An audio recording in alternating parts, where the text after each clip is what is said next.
வாங்கலே bachelors beginners உங்களுக்காகவே ஒரு super duper மீன் குழம்பு. இன்ஃபேக்ட் வெறும் மீன் வாங்கிட்டீங்கன்னா போதும், காய் எதுவும் அறிய வேணாம், எதுவும் அரைக்க வேணாம். எப்படி செய்ய போறேன்னு தானே யோசிக்கிறீங்க? அது கூடவே ரெஸ்டாரண்ட்ல சாப்பிட்ற மாதிரியே மொறு மொறுன்னு ஃபிஷ் ஃப்ரை, அதுவும் எப்படி சுலபமா பண்றதுன்னு தான் பார்க்க போறோம். ஸோ நான் இன்னைக்கு குழம்புக்கு தேங்காய் பாறை, வறுவலுக்கு வஞ்சர மீன் எடுத்திருக்கேன். இன்னைக்கு நம்ம தில்லைஸ் மசாலா வச்சு தான் இந்த ரெண்டு ஐட்டத்தையும் பண்ண போறோம். Easy Madras fish masala mix வச்சு குழம்பு வைக்க போறோம். மரீனா ஃபிஷ் ரோஸ் வச்சு ஃபிஷ் ஃப்ரை பண்ண போறோம். உங்களுக்கு தெரியுமா, இதுல வெறும் தண்ணி மட்டும் தெளிச்சு மிக்ஸ் பண்ணா போதும். நான் கொஞ்சம் கருவேப்பிலையும் சேர்த்துக்கிட்டேன். இது ஊறுற டைம்ல நம்ம குழம்பு வச்சிடலாம். இதுக்கு நம்ம Thillais easy Madras fish masala mix எடுத்திருக்கோம். அது அப்படியே கடாயில சேர்த்துருங்க. அது கூட ஒரு டேபிள் ஸ்பூன் உப்பு சேர்த்து 2 கப் தண்ணி ஊத்தி கொதிக்க விடுங்க. மினிமம் 10 மினிட்ஸ் சலசலன்னு கொதிச்சதுக்கு அப்புறம் உங்களுக்கு பிடிச்சதுன்னா ஒரு 3 துண்டு மாங்காய் சேர்த்து அது வெந்த பிறகு நீங்க மீன்களை உள்ள சேர்த்துடலாம். இதுக்கு என்னோட சஜஷன், ஒரு தாளிப்பு கொடுத்தீங்கன்னா சூப்பரா இருக்கும். ஒரு குழிக்கரண்டி எண்ணெயில கடுகு, சீரகம், வெந்தயம், கருவேப்பிலை, காஞ்ச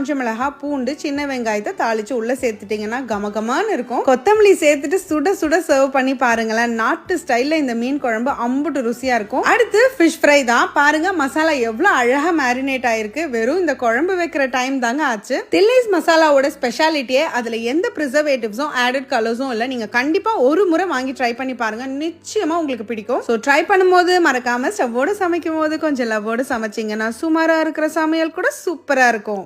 எப்படி?